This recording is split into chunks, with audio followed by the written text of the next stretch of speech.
Hi. Okay, so today I want to talk about how you go from being sick to being healthy, okay? And how you change your persona and the way you relate to yourself as a sick person. So, this is something that I struggle with all the time. And so, what I've done and I want to share with you is I've given myself one day a week, just one. Maybe I can't do this every day, but I can do it one day a week.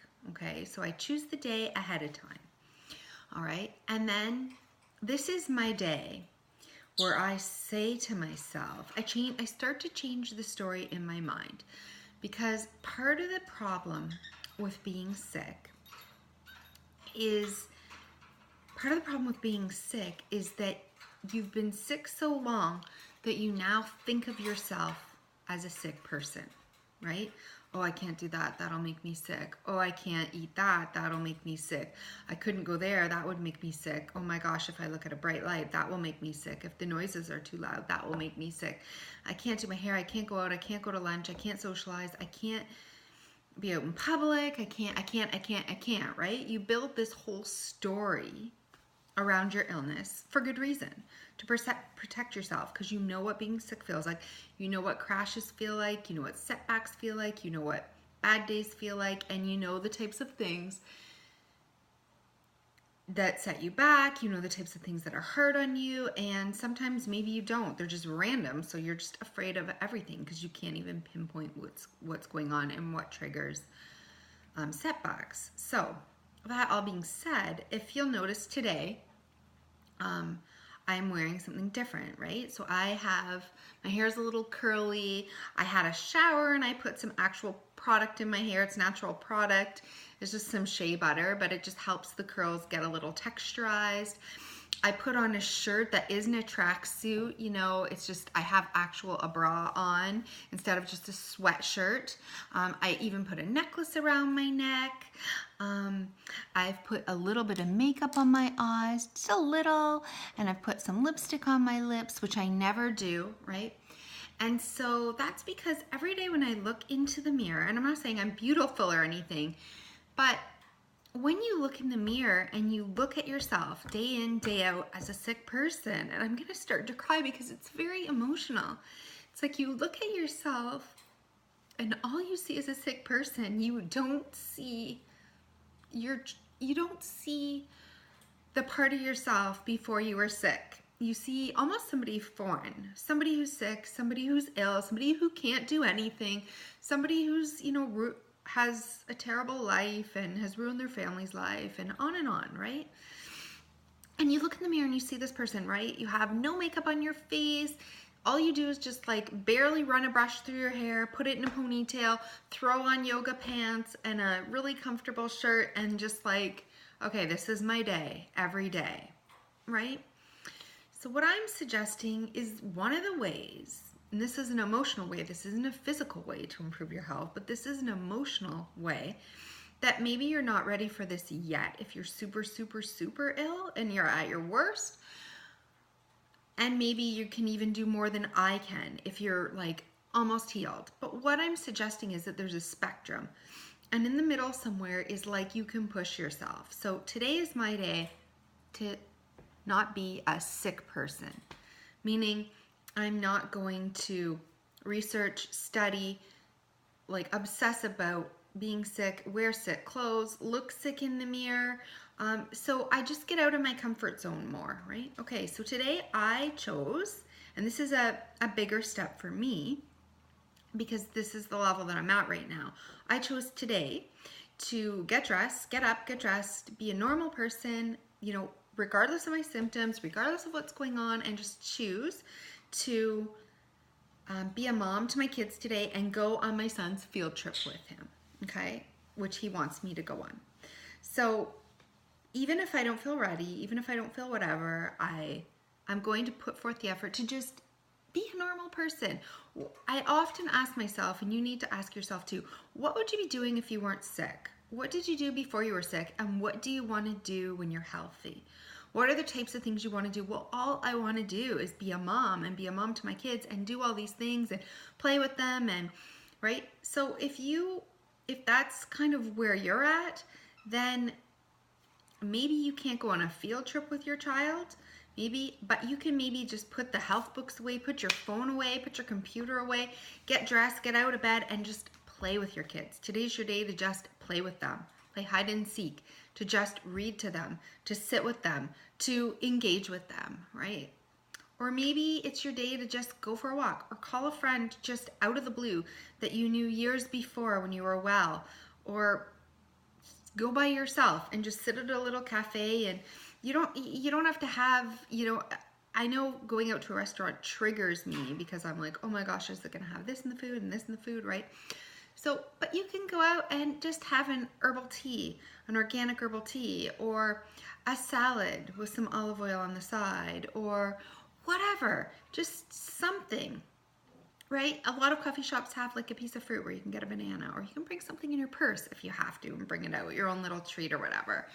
But just like being out, call a friend, go for a walk with a friend, call someone on the phone, do something, go out and garden, go for a walk, pretend you're not sick. How would you walk if you weren't sick? Maybe you'd walk farther. You wouldn't worry about pushing yourself. You wouldn't worry about the consequences of every single little action.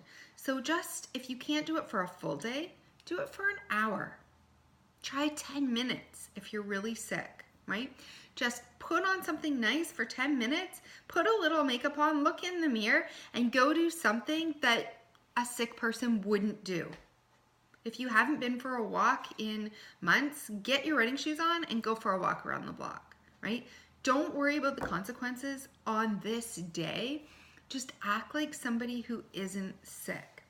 And psychologically, this is really hard to do because you know you're sick, you feel sick, but this is the kind of thing that keeps us sick and keeps us stuck and keeps us feeling like we're an ill person, we're a sick person, and it's like that shift. It's like until you make the shift, if you're really sick, or when you're almost better. Some people get almost better, they're 90% better, 80% better, but they can't make the mental shift from being a sick person to a healthy person. So I'm suggesting, no matter where you are in your recovery, no matter where you are on the spectrum, to just do a little bit every week, whether you can do a full day, whether you can do an hour, whether you can do 10 minutes, whatever you can do, and do something, anything that brings you joy, dance, put on music, watch TV show, like anything that just feels like you're not a sick person, right? Just enjoy yourself, right? Don't obsess about the consequences and is this healthy for me, and oh no, I feel these symptoms and whatever. Just for 10 minutes, just for an hour, just for a day, pretend you're not sick and watch what happens. And at the end of the day, evaluate that, or at the end of your trial period, say, did that help me? Did I actually feel a little better? Because sometimes, like, even somebody who is sick, before you got sick, before you had a chronic illness, maybe you had the flu, or maybe you had a headache one day, but like getting up and getting dressed and getting out of the house and distracting yourself with something fun might have been enough to cure it or put you in a mood, like lift your symptoms. And you'll find that even with a chronic illness, that's the case. Sometimes just engaging in life, being part of life, trying your hardest to just not feel sick, not talk about your symptoms, think about your symptoms, just take that off your plate for 10 minutes, 15 minutes, 20 minutes, half an hour, whatever you've committed to doing, and just live. Just live, right? Just live. Just try to be the person you were before you were ill, or the person that you want to be when you're well. Try to be that person now. And you might fail. You might have a setback. You might, all those things, they might come true. You might not be able to enjoy it. Your symptoms might be flaring. You might, whatever. But try again the next week or the next day or whatever, just for a period of time. Try. And I promise you, eventually you will do something that will actually bring you joy, and you'll get a moment of what it feels like to be well. And that's part of the psychological part of healing. And as we know, it's all like a mind body. You have to do the physical things to heal, the spiritual things to heal, and the mental things to heal. And this is like a mental, spiritual This is the foundation of the mental, spiritual path that you have got to go on from going from a sick person to a healthy person. And it's like just claiming your health, right? Not reveling in your sickness, not holding on to your sickness, not being attached to your sickness, not being afraid of your sickness. And I know, because trust me, I know every once in a while I have a good period or a good couple of days or a good wherever where I think, oh my gosh, like this is it, right?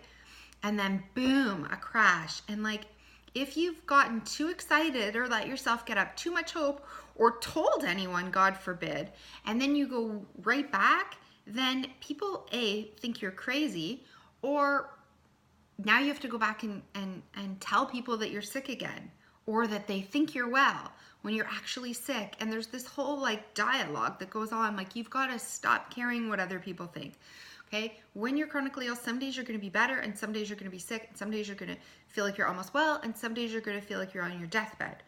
But sharing your successes and rejoicing in your successes and trying to claim your health in every situation is always the right thing to do, because you don't want to hold on to your sickness. You don't want to hold it so tight, like as part of you and your identity, and that you have to keep explaining yourself to people and proving that you're sick if you have a good day, and then, oh my God, but now I really need you to see how sick I am, and I need to prove it because you just saw me and I was feeling better, or I told you I was better, and now I'm feeling, sick again, and now I feel confused. So you're almost afraid to like try or to tell anyone or to hope or to just experiment. And what I'm just putting the challenge out to you is that it's okay.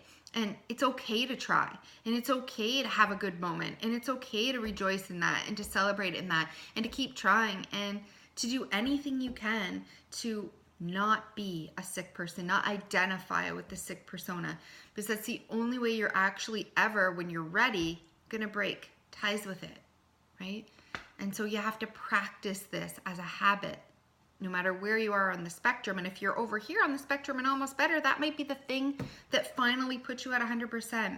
If you're back here, it might be the thing that helps you get there faster. So I'm just saying, give it a try. It's really hard. It's really challenging. And you might think, I can't even do it, but just do it anyway. Pick something, pick a time frame, pick a day, and say, I'm not sick. Just pretend you are not sick, no matter, even if your symptoms start to rage, and try to get your attention. Say, not today, not for this half an hour, not for this hour. I'm well today. You can talk to me later, not now. And you really have to be strict, and it might, like a child, try to get your attention, nagging in the back of your brain, but you are sick. Can't you feel this symptom? Now I'm going to rage up and all this stuff. And it's a play with your self-conscious, right? It's like a fight. It's just accept that this might happen, but I'm going to do what I can to just enjoy myself and not be sick. Or wait. If you're in a really bad moment, maybe don't try it then, or don't try to push yourself through that, right? Wait until you're feeling a little better one day when you're having less symptoms or when you're feeling better, and just spur of the moment say, okay, this is it. I'm going to go for a half an hour right now of not being sick, and just go for it. Okay, so that's my challenge to you. And, my symptoms are starting up, and it's because I have this that I'm going to do today. And in the back of my mind, I'm worried about it, but I'm going to do it anyway, right? I'm just going to say, I'm going to do this anyway. It's going to come and go. The time is going to come and go. The day is going to come and go, and whatever is going to happen is going to happen. But my focus today is not going to be on my symptom. It's trying to just be a mom, enjoy my child, and to live in the moment like a person who isn't ill. And that's the best we can do. That's all we can do, is just try. So even though it's scary, I just urge you to try.